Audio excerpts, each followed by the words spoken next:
তো শীতটা এবারে বেশ জাঁকিয়েই পড়েছে কলকাতায়। আর শীতকাল মানেই বাঙালি তথা কলকাতার সব থেকে বড় মেলা হলো কলকাতা বইমেলা।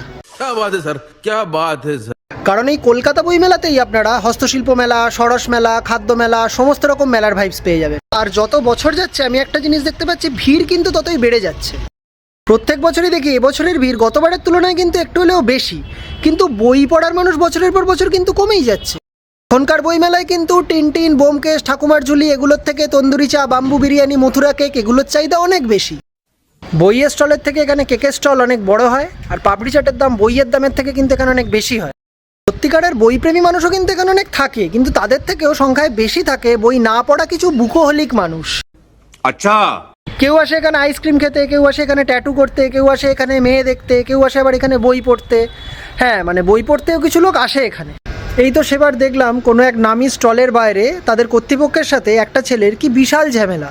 ছেলেটি নাকি অনেকক্ষণ ধরে ওই স্টলের বাইরে দাঁড়িয়ে দাঁড়িয়ে একটা বই নিয়ে পাতা উল্টে পড়েই যাচ্ছে। তখন তাকে কর্তৃপক্ষরা বলেছিল যে বইটি কিনে নেওয়ার জন্য, কিন্তু সে বলল অনলাইনে 20 পাতা পড়বার পর তার কাছ থেকে নাকি সাবস্ক্রিপশন চাওয়া হয়েছে, তাই সে বাকি পাতাগুলো এখন ওখানে দাঁড়িয়ে পড়ে তারপর বাড়ি যাবে। একজনকে আবার বলতে শুনলাম, যা ভাই ওদিকে যা ঠাকুর দেখা যাচ্ছে।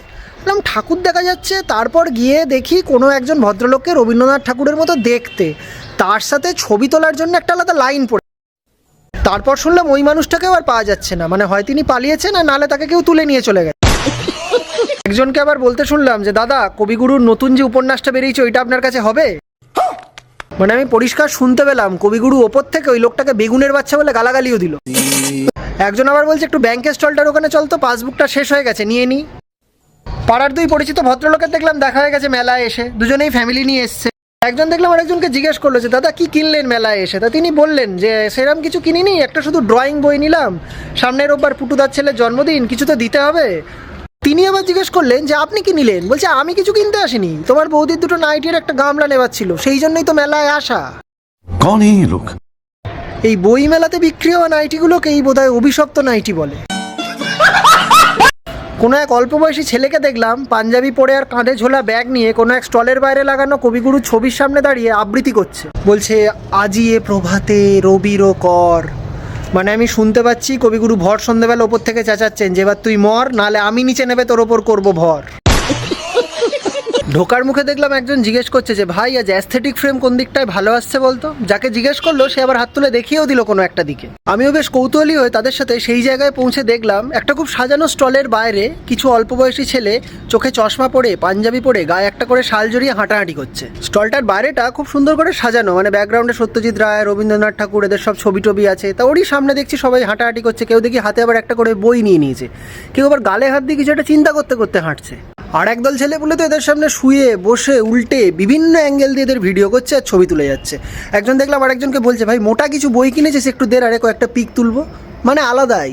আর কিছু মানুষ আছে যারা এদের নিজেদের তোলা অ্যাস্থেটিক পিক নিজেদের লেখা কবিতা ছাড়া ফেসবুকে আপলোডই করতে পারে না, মানে এটাই তাদের এথিক্স।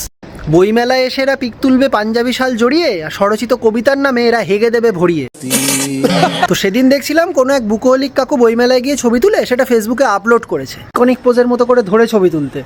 কিন্তু আমার দেখে মনে হলো ওনাকে কেউ সাজেস্ট করেছে যে এইভাবে বোমকেশ সেজে পিক তুলুন, ভাল লাগবে, কারণ এটা ওনার আইডিয়া নয়। কারণ ওনাকে দেখে আমার মনে হলো উনি ছোটবেলা থেকে এমন একটা ফ্যামিলিতে মানুষ হয়েছেন যেখানে ছোটবেলায় ওনার বাবা ওনাকে ওনার মাথায় চুল রাখতে দিত না, আর এখন হয়তো ওনার বাবার ডিএনএ ওনাকে ওনার মাথায় চুল রাখতে দেয়নি। তা এরকম জটায়ু সম্পন্ন লুকস নিয়ে উনি বোমকেশ সেজেছেন, সেটা তিনি সাজতেই পারেন, সেটা তার ব্যক্তিগত ব্যাপার। কিন্তু দেখি একটা নিজে 2 লাইনের কবিতা লিখে সেটার সাথে আপলোড করেছেন।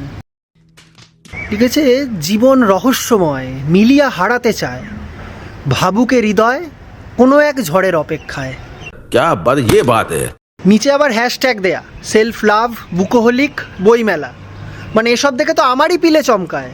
তো ছবিটা জুম করে দেখলাম ওনার ওই ছবিটার সাথে আরও অনেক কিছু পেছনের ফ্রেমে চলে এসছে। যেমন ওনার পেছনে ওনার বউ কোমরে হাত দিয়ে দাঁড়িয়ে সেলফি ক্যামেরা অন করে লিপস্টিক লাগাচ্ছে, তারই পাশে দাঁড়িয়ে ওনার ছেলে হাতে প্লাস্টিকে ধরে একটা বই। আমি আবার জুম করে দেখলাম বইটার নাম লেখা আছে অভাগীর স্বর্গ। তো এবারে আমি নিশ্চিত আমি এবারে বইমেলায় গেলে দেখতে পাবো যে ধুরন্ধরের ওই গানটার সাথে সমস্ত অ্যাস্থেটিক স্পাইগুলো কোনো একটা জায়গায় একসাথে কালো পাঞ্জাবি পরে হাঁটবে। আমি তো বলবো একটা জোনই বানিয়ে দেওয়া উচিত বইমেলা কমিটির এবারে, আর ওই আধিবানকে গানটা স্পিকারেই বাজতে থাকুক, সবাই সবার মতো আসবে, লাইন দিয়ে ভিডিও বানাবে, চলে যাবে। আর এখন তো লোকজন ডিএসএলআর, ড্রোন সব কিছুই দেখে নিয়ে যায় বইমেলায়। আগামী দিনে হয়তো প্রি ওয়েডিংও হবে বইমেলাতেই। হয়তো দেখবো বয়ফ্রেন্ড আর গার্লফ্রেন্ড হাতে পুতুল নাচের রীতিকথা নিয়ে নিজেদের পুতুল নাচ নিয়ে ভাবতে ভাবতে হাসছে আর হাঁটছে, আর ওদিক থেকে ড্রোন শ্যুট হচ্ছে ওদের। মানে আলাদাই। সেই সব দিন ভালো ছিল যখন আমরা 9-10-এ পড়তাম, পড়ার ব্যাচ ছুটির পর ছেলেমেয়েরা সবাই মিলে একসাথে বইমেলায় যেতাম। ওখানে গিয়ে আবার মেয়েদের ইমপ্রেস করবার জন্য ইংলিশ পাবলিশার্সের স্টলেও আমরা ঢুকে যেতাম। তারপর আমরা বিভিন্ন বই ঘাটাঘাটি করতাম। তারপর 3 Men in a Boat যে বইটা ছিল যেরমকে যেরমের, ওইটা দেখলেই আমরা তুলে নিতাম, কারণ ওই একটা বই আমরা তখন চিনতাম ওই প্যাকিং গল্পটার দৌলতে। তখন তো আর বুঝতাম না যে ওদের জন্য যতই তুমি খরচা করো কারেন্সি, ওদের লাইফে তখন তুমি মন্টোমরেন্সি। বইমেলাতে ঘুরতাম তখনই, অক্সফোর্ড থেকে থাইল্যান্ড, পুরো বইমেলা ঘুরে লাস্টে নন্টে ফন্টে কিনে বাড়ি। সব থেকে লেটেস্ট জিনিস হয়েছে গত বছর, বইমেলা ঘুরছি, ঘুরে বেরোতে যাব, তখন দেখছি কিছু বন্ধু বান্ধব একটা ছেলের পেছনে লাগছে। মানে ছেলেটা যাই বই দেখছে এবং কিনতে চাইছে, ছেলেগুলো তার পাশে গিয়ে বলছে দাদা ওকে বই দেবেন না, ও বই পোকা। আর একটা দোকানেও গেছে, গিয়ে এরকম বলছে এইটা আছে কিনা ওইটা আছে কিনা, তোর বন্ধুরা যথারীতি বলছে দাদা ওকে দেবেন না, ও বই পোকা। তো লাস্টে দোকানিটা নিজেই বললো আরে বাবা বই পোকা তো ভালো, তো বই পড়তে ভালোবাসো তো বইয়ের কালেকশন থাকা উচিত, বই পোকারাই তো বই মেলাতে আসে। তখন বন্ধুগুলো বললো যে আরে না দাদা, ওকে বই পোকা বলা হয় অন্য কারণে, ও প্রত্যেক বছর যায় গাদা গাদা বই কিনে স্টেটাস দেয় আর রেখে দেয়, কিচ্ছু পড়ে না, আর সমস্ত বই পোকায় কেটে দেয়, এই জন্যই ওকে বই পোকা বলা হয়।